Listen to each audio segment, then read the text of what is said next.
اللهم صل على محمد وآل محمد.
اشرح لي صدري ويسر لي أمري واحلل عقدة من لساني يفقهوا قولي لا إله إلا الله العظيم الحليم لا إله إلا الله رب العرش الكريم الحمد لله رب العالمين الصلاة والسلام على رسوله الكريم على النبي المكي المدني القرشي الهاشمي أبتهي اتهامي السيد البهي السراج المضيء الكوكب الدري صاحب الوقار والسكينة المدفون بأرض المدينة الحق المؤيد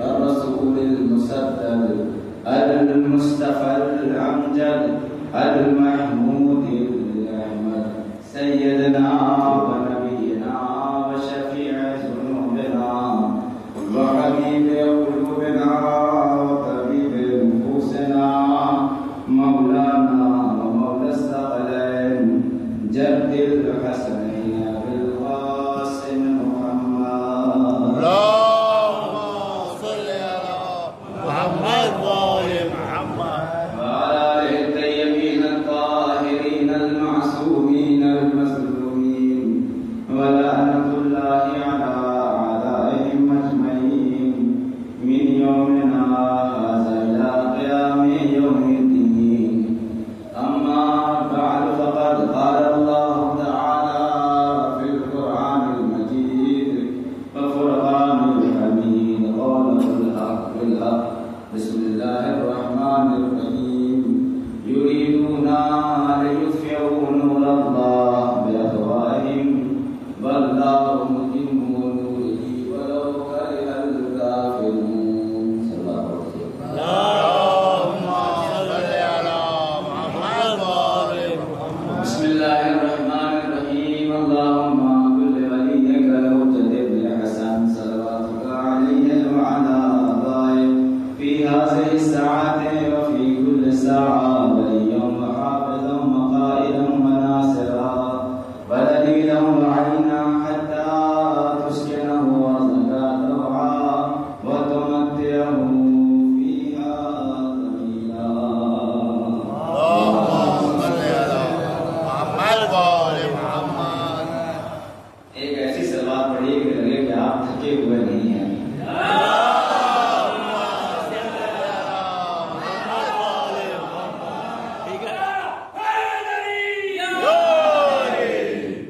عزیزان محترم سورہ مبارکہ سب کی دعا آیتوں کی تلاوت کی ہے آپ کے سامنے اور انہیں آیتوں کو ذیل کر گفتگو ہو رہی ہے انشاءاللہ ہمیں جو ہے وقت تمام ہو جائے گی سورہ صف کی اس آیت میں اللہ نے ارشاد فرمایا ہماری اور آپ کی گفتگو جہاں تک روکی تھی یریدون ان یطفئوا بنور اللہ بافواہہم کہ وہ چاہتے ہیں کہ نور الہی کو اپنی کائے سے بجھا دیں منہ سے بجھاتے ہیں اپنے منہ سے بجھاتے ہیں لیکن اللہ نے بھی ارادہ کیا ہے واللہ متم نورہ ولو کرہ الکافرون اور اللہ کا ارادہ ہے کہ نہیں وہ اس نور کو مکمل کر کے رہے گا مٹنے نہیں دے گا ایک بات آ گئی ہے اور کیونکہ مسعود بھائی نے ہمارے نعرہ لگا دیا تو نعرے کے بارے میں ایک بات عرض کر دوں کہ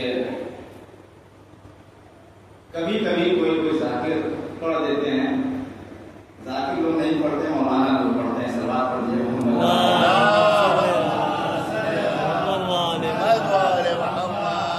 ہو سکتا ہے کہ کبھی کبھی لوگ کہتے ہیں اس نعرے کا فائدہ کیا ہے اس نعرے کو کیا ضرورت ہے انڈیز میں ڈسٹرب کرتا ہے اور یقیناً وقت ذاکر کا وقت جاتا ہے نعرے میں ذاکر کا وقت جاتا ہے لیکن ایسا نہیں کہ اس کا کوئی فائدہ نہیں ہے روایتوں میں ہے کہ جب بھی کوئی یا علی کہتا ہے بہت توجہ جیسے کوئی نعرہ حیدری کہا یا علی کہتا ہے یا علی کہنا عبادت یہ تو بات ثابت ہے ہر ایک یا علی کے اوپر 70 نیکی انسان کو ملتی ہے 70 نیکی ملتی ہے ہر ایک یا علی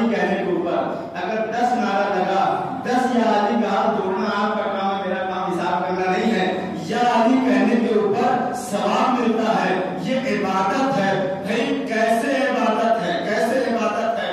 یا علی کہنا اس طریقے سے عبادت ہے کیونکہ رسول نے فرمایا تھا یا علی آپ کی منزلت کعبے جیسی ہے، یا علی آپ کا مقام قرآن کریم جیسا ہے. بھائی قرآن کی طرف دیکھنا عبادت، علی کی طرف بھی دیکھنا عبادت، رسول کی حدیث موجود ہے. تو جس طریقے سے قرآن پڑھنا اور سننا عبادت ہے، اسی طریقے سے یا علی کہنا بھی عبادت ہے اور سننا بھی عبادت ہے.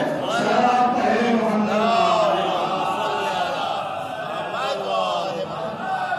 تو یہ مجلسوں میں جو نعرہ لگتا ہے، ہر ایک نعرہ عبادت کی دلیل ہے. بہت توجہ، ہر ایک نعرہ عبادت کی دلیل ہے. قرآن کہہ رہا ہے کہ یہ نور الہی کو مٹا نہیں سکتے اگرچہ ارادہ کر رہے ہیں. جب یہ مٹا نہیں سکے تو کیا کرنا شروع کر دیا؟ دار کرنے کی کوشش کی، وہ بھی نہیں کر سکے. اب آپ تلاش کر رہے ہیں کہ یہ نور الہی مکمل کہاں ہوا. قرآن سے اس کو قرآن سے ہی قرآن کو ثابت کیا جاتا ہے. اس دن میں نے آپ کے سامنے ثابت کیا کہ اس نور سے مراد کیا ہے. نور سے مراد کیا ہے؟ امامت. نور سے مراد ہے ہادی، رہنما، لیڈر، جو بھی آپ نانا کریں. اب اللہ کہہ رہا ہے جو یدون لیدخلوا نور اللہ، اللہ کا ارادہ ہے کہ نور الہی کو، ان کا ارادہ یہ ہے کہ نور الہی کو مٹا دے، اور اللہ کا ارادہ کیا ہے کہ اس نور کو مکمل کر کے رہے گا.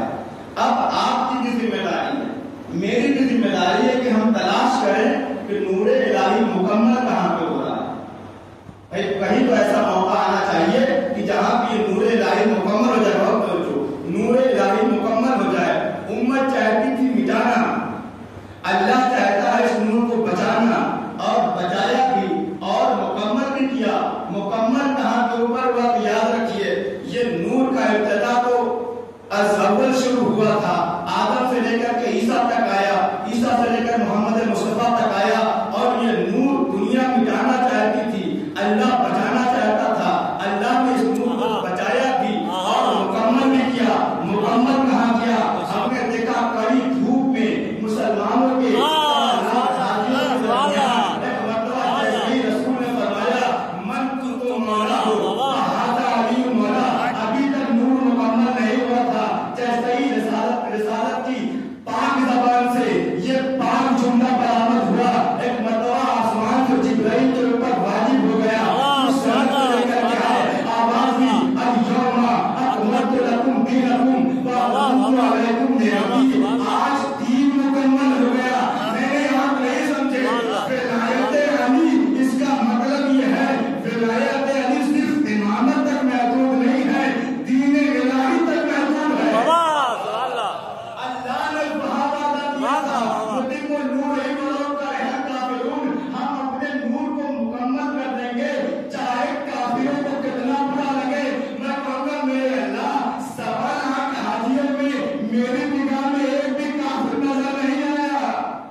جب ہم اس کو سمجھ لیں گے کہ اس کی اہمیت کتنی ہے، اگر امامت نہ ہوتی تو کیا ہوتا، تب ہمیں اور آپ کو سمجھ میں آئے گا کہ پردے میں ہی صحیح اگر امام نہ ہوتے تو کیا ہوتا۔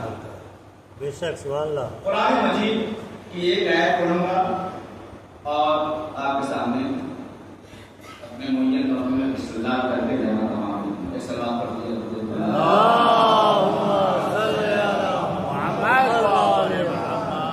بھائی عہدہ امامت ہے کیا؟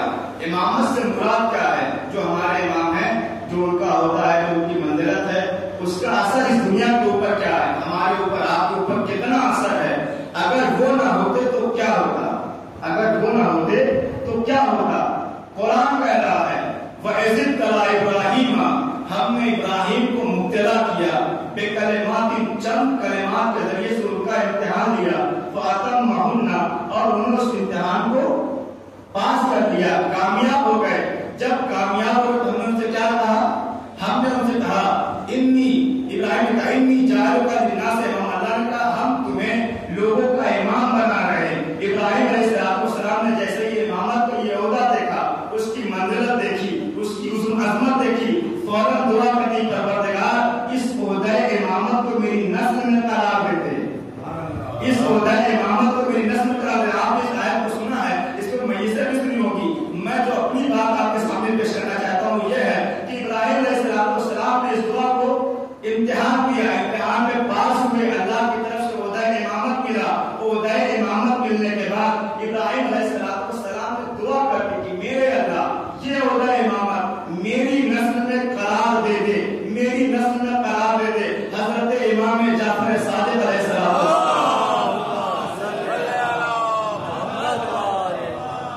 آپ ارشاد فرماتے ہیں کہ حضرت ابراہیم علیہ السلام کو اللہ نے پہلے بندہ بنایا، بندے کے بعد یہ رسول بنے، بندے کے بعد یہ نبی بنے، جب نبی بنے تو اس کے بعد اللہ نے ان کو رسول بنایا، جب رسول بن گئے پھر ان کو خلیل بنایا، بہت توجہ، جب خلیل بن گئے تب ان کو جا کر کے امام بنایا، بہت توجہ۔ اتنا امتحان لیتے گئے، یعنی حضرت ابراہیم علیہ السلام نبی پہلے سے تھے، رسول پہلے سے تھے، لیکن امامت پانے کے لیے کئی سارے امتحان دینے پڑے۔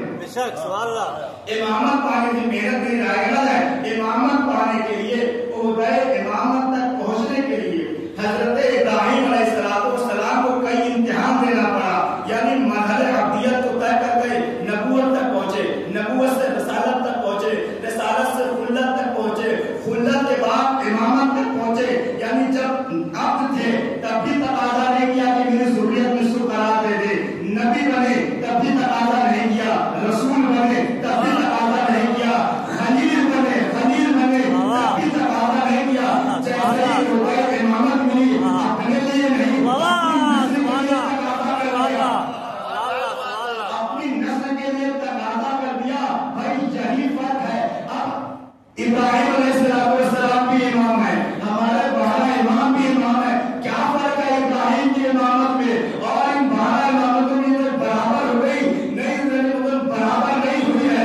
آپ عظمت کو سمجھے بھائی، اللہ جسے امتحان لے کر کے امامت دے اسے ابراہیم کہتے ہیں، جسے امام بنا کے پیدا کرے اسے محمد محمد کہتے ہیں۔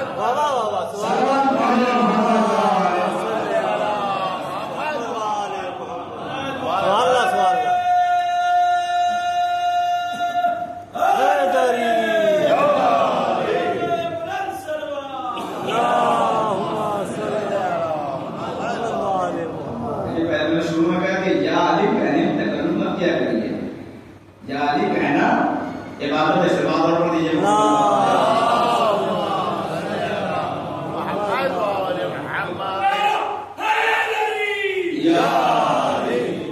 عزیزان محترم، تو عہدہ امامت حضرت ابراہیم علیہ السلام کو ملا اور ہمارے ائمہ علیہ السلام کو ملا۔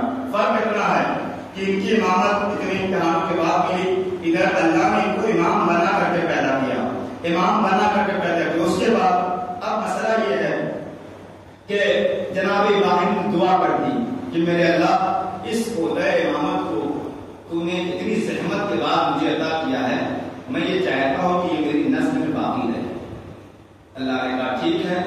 میں تمہاری نسل میں عہدہ امامت کو رکھتا ہوں، لیکن ایک شرط کے ساتھ، لا ینام عہدی الظالمین، کہ یہ عہدہ ظالمین تک نہیں جائے گا۔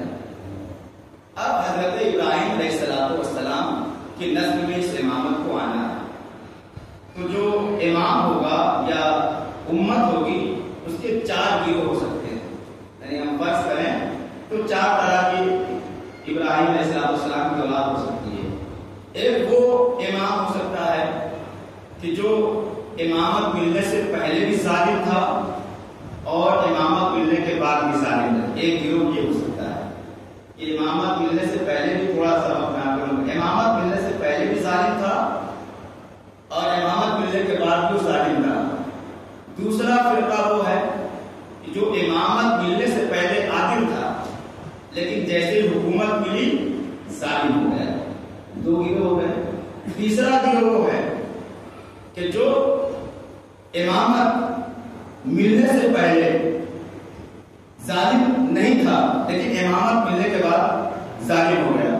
اور چوتھا گروہ ہے جو پہلے بھی عادل تھا اور بعد میں بھی عادل تھا، پہلے بھی عادل تھا اور بعد میں بھی عادل تھا۔ اس کا مطلب یہ ہے کہ یہ جو امامت پہنچنے والی ہے یہ اسی گروہ تک پہنچے گی جو پہلے بھی عادل تھا اور بعد میں بھی عادل رہے، پہلے بھی عادل تھا اور بعد میں بھی عادل رہے۔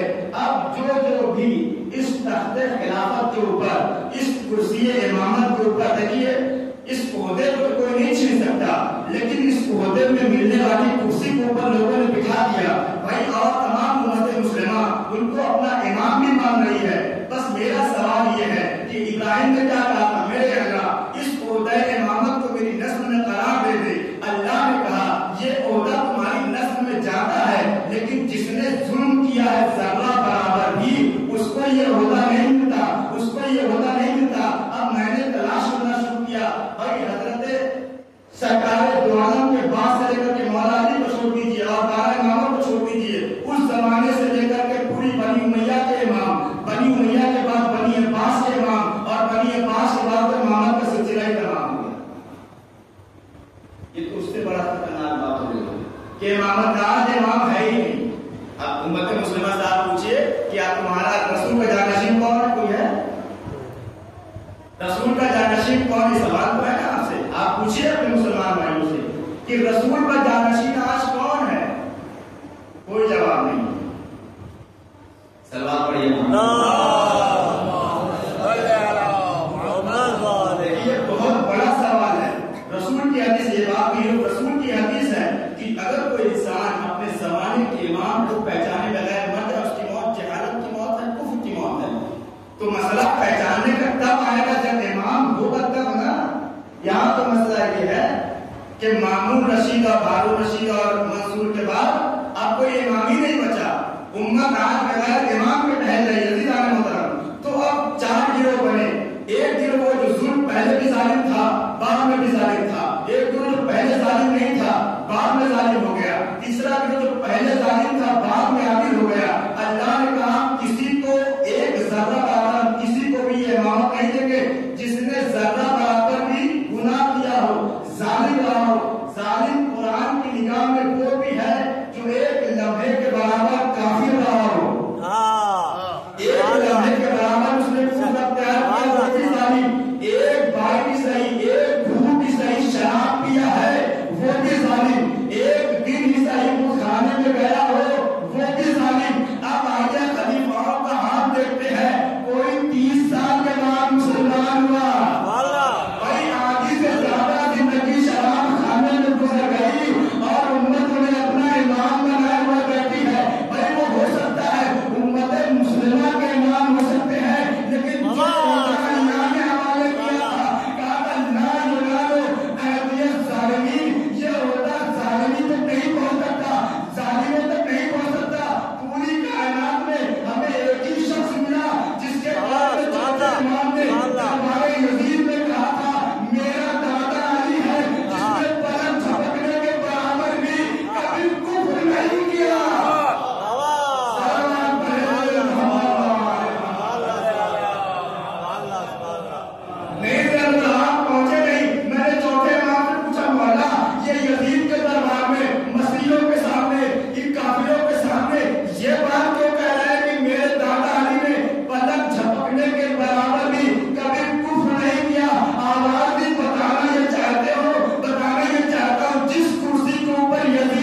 انہوں نے منگایا ان کے ساتھ چلا گیا، بھائی یہاں